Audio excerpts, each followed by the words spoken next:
News Bauru, a senadora Mara Gabrilli, candidata a vice-presidente na chapa com Simone Tebet, acusou Lula de ter pagado 12 milhões de reais para não ser apontado como mentor do assassinato do ex-prefeito de Santo André, Celso Daniel. Segundo a parlamentar, o petista foi chantageado pelo empresário Ronan Maria Pinto, do ramo de transporte público do ABC Paulista. Ronan Maria Pinto, se ele não fosse pago, ele ia entregar o Lula como mentor do assassinato do Celso Daniel. Esse é o teor da chantagem. E o Lula pagou. Como é que alguém que não tem nenhum envolvimento pagaria? O Lula pagou os 12 milhões da chantagem, sim, para o Ronan Maria Pinto calar a boca e ficar quieto. Mara disse ainda que Ronan fazia parte da quadrilha que extorquia empresários em Santo André.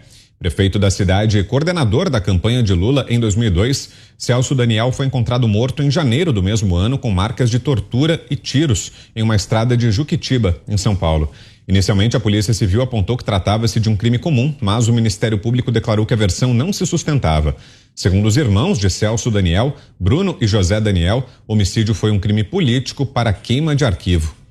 Augusto.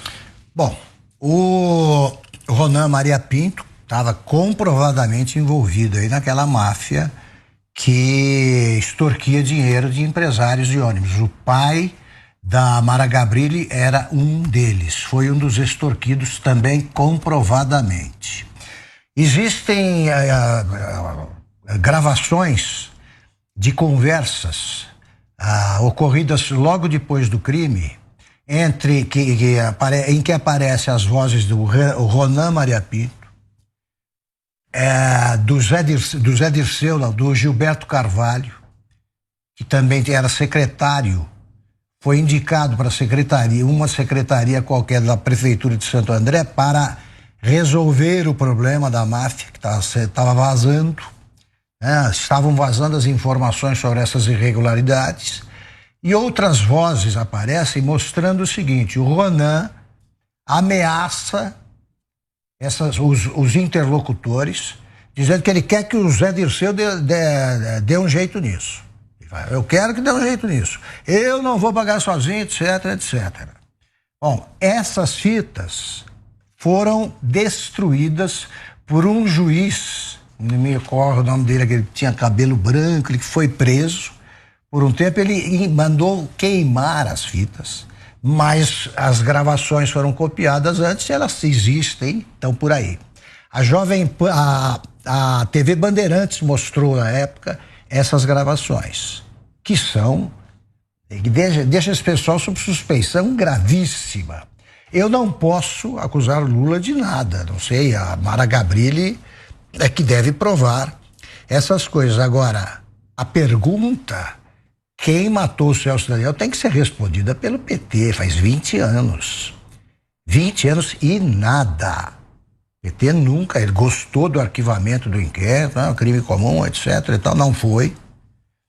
Então, o Ronan, com esse dinheiro, com o dinheiro que ele recebeu do Marcos Valério diz isso também na sua delação. Ninguém quis, era muito grave. E ele comprou o Diário do Grande ABC. Ele era um cara que não tinha dinheiro para isso. E se tornou dono do principal jornal, à época, era muito forte, do ABC. Então, o que não falta é indício de envolvimento do PT e de gente muito próxima do presidente da República à época, o Lula. Então, ele tem que... Aliás, não, ele ainda não era, estava em campanha. O prefeito de Santo André ocuparia o posto que acabou nas mãos do Palocci, coordenar a campanha. Era muito próximo do Lula.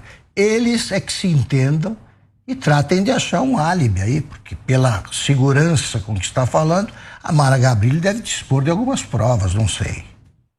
Você, Zé? Olha, não é a primeira vez que a Mara fala sobre isso, né? Eu me lembro numa CPI no Congresso Nacional, ela chocou a todos quando ela contou com detalhes.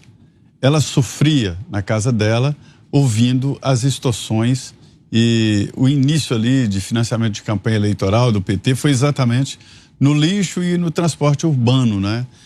E o pai dela dizia que não iria pagar a propina porque não sobrava dinheiro. Era um momento em que a empresa estava passando por dificuldades e que eles chegaram a colocar um revólver na cabeça do pai dela para extorquir. E ela fica muito chocada com isso porque ela atribui muito a morte do pai exatamente por essas pressões e por essas chantagens que aconteciam. Aí depois exatamente vem a morte do Celso Daniel, que ela entende que ele resistia, não queria deixar o PT tomar conta da prefeitura lá, né? E acabou que isso provocou uma reviravolta na investigação, que já ia ser arquivada como tentativa de latrocínio, né? Roubo seguido de morte e tal. E ela fala com muita propriedade, não é a primeira vez que ela fala, principalmente com relação ao Ronan, que, como disse o Augusto, se transformou num grande empresário e dono de veículos de comunicação, e ninguém fica rico de uma hora para outra, assim, de uma forma tão simples, né? Coisa mais complexa. Diga, Schelp. Olha, como disse o Zé Maria, Mara Gabrilli realmente fala sobre esse assunto com muita propriedade, já que viveu de perto as extorsões que ocorriam lá em Santo André. Ela dizia, por exemplo, que o pai dela, que era proprietário, né, de empresa de transporte público, era extorquido dentro de casa com arma, né?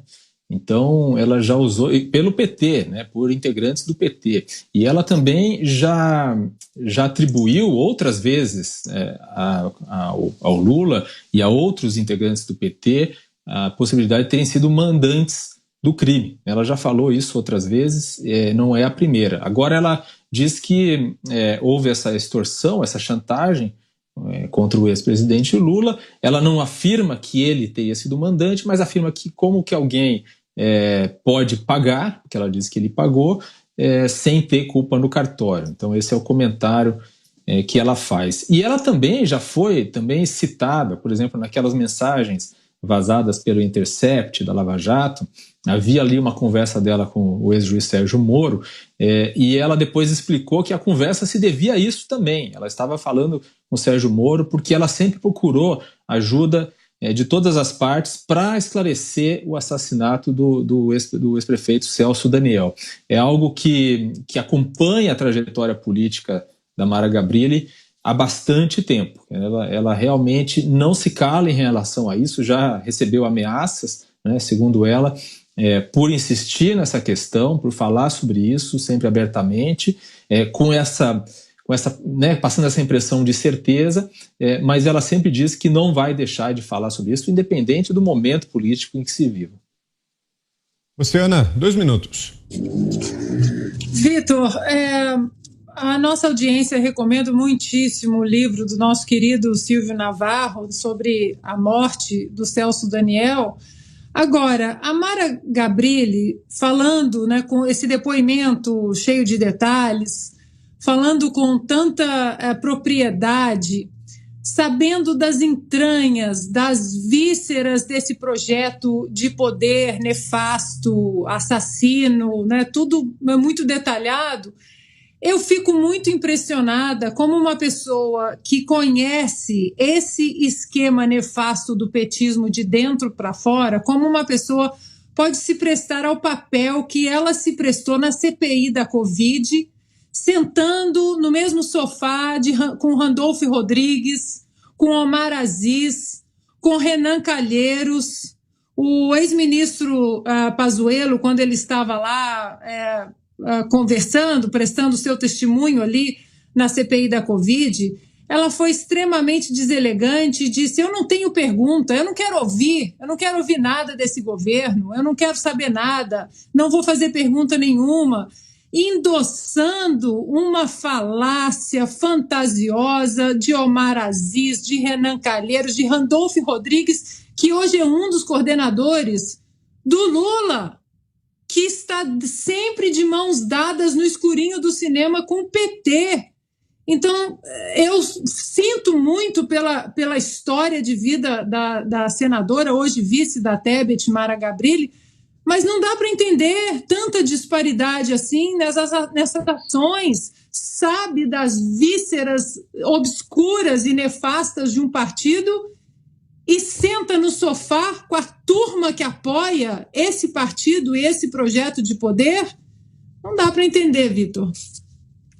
Antes de passar, Fiuza, deixa eu só fazer o registro aqui. Já são mais de 200 mil espectadores aqui acompanhando os Pingos nos Is. Oi, Augusto. Posso dar uma informação só? O juiz que eu mencionei, o nome dele é João Carlos da Rocha Matos, que foi preso. Ele mandou queimar, né, destruir 42 fitas cassetes, mas ele próprio reconhece que existem cópias.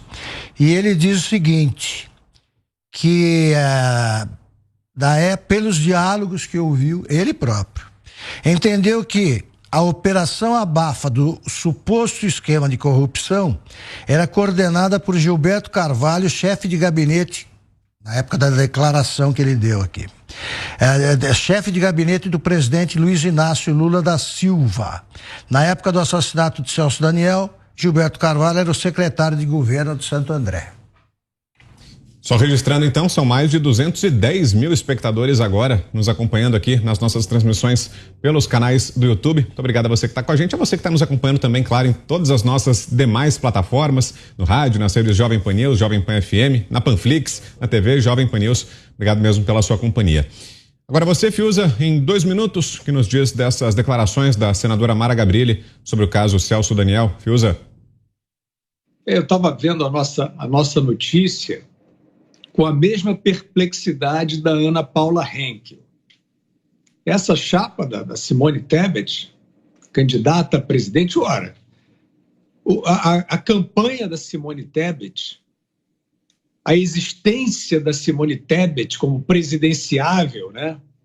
A 59º balão de ensaio, né? Porque não vamos perder de vista Sérgio Moro, João Dória, Wilson Witzel, Rodrigo Pacheco. Isso foi um desfile, uma feira, né, de presidenciáveis, todos falsos, tudo de mentira, como é a Simone Tebet. Por que eu digo isso? Porque ela não trouxe absolutamente nenhuma postura construtiva, nenhuma crítica sólida. Ela ficou, como assinalou a Ana, e eu vou ir adiante, a Ana estava falando da Mara Gabrilli, eu vou falar da Simone Tebet. Ao lado do Renan Calheiros, que é o parça do Lula, e que foi o xodó do consórcio. Força, Renan! A Simone Tebet estava lá. Meu Deus do céu, nesse momento ela não lembrou, né, ela com a sua futura vice, não lembraram de botar o dedo na cara do Renan Calheiros e falar assim, olha aqui, ó, seu parceiro, de que ele é capaz, ou do que a gente acha que ele é capaz. Nada disso aconteceu. Era Bolsonaro para cá, Bolsonaro para lá. Fizeram aquele papelão no dia que tinha um movimento de exercício militar. Tomaram desrespeito aos mortos, aos que sofreram, um dos muitos desrespeitos, informações falsas que passaram o tempo inteiro sobre eficácia e segurança de vacina. Todo mundo vai responder por isso, hein? Todo mundo vai responder por isso. Vocês não fiquem achando que vai passar batido, não. O oba-oba da Pfizer, isso aí vai ter um preço. Vai ter um preço. Vocês podem esperar. Voltando. Então, eles estavam lá no bailado da CPI vergonhosa, fazendo esse monte de desrespeito às vítimas reais da Covid. E nesse dia eles falavam que era o fascismo, usaram a sessão inteira para ficar discutindo o movimento militar. Vocês são uma vergonha. Uma criação, um teatro, uma encenação de oposição ao militarismo fascista, não sei o quê. É uma vergonha. Eu não tenho nenhum prazer de dizer isso, mas isso é uma vergonha. Isso não é uma candidatura, isso não é uma proposição, isso não é uma plataforma, isso é uma vergonha. E, de fato, esse personagem, que agora, há dias da eleição, aparece, essa questão, é porque o consórcio deve estar assim, deu para reinventar o Lula? Não deu. Como é que está lá o negócio das urnas? Não sabemos. Será que dá para empurrar a Tebet nessa reta final? Só pode ser. Porque até outro dia era o seguinte, o Alexandre Moraes dizia, não pode falar desse caso, não. porque isso aí vem da delação do Marcos Valério, envolve a denúncia de relação com o PCC, que, segundo a Justiça Eleitoral, estava proibido. Falar desse caldo aí, estava proibido. Não podia, não. O Luiz Fux falou a lisura informacional no processo eleitoral. Ué, eles não vão atrás da lisura informacional agora? Não tem problema, porque vão ver se a Tebet é aquela que vai contra aquele que a gente quer tirar de lá. É tudo, infelizmente, é tudo artificial, é tudo frágil e fútil no caminho desta oposição, né, que se diz oposição.